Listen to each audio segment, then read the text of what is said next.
Ya Rahim Ya Allah Ya Rahman Ya Rahim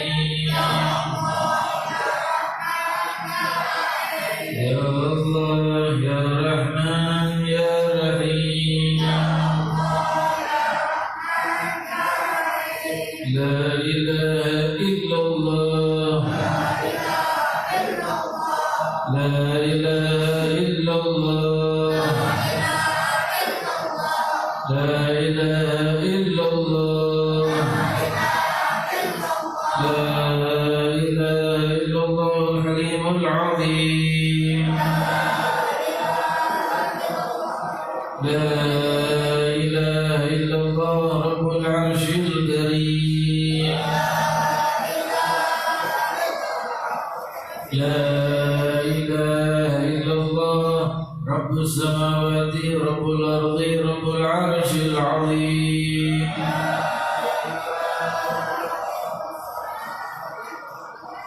Alaihi wa alihi wa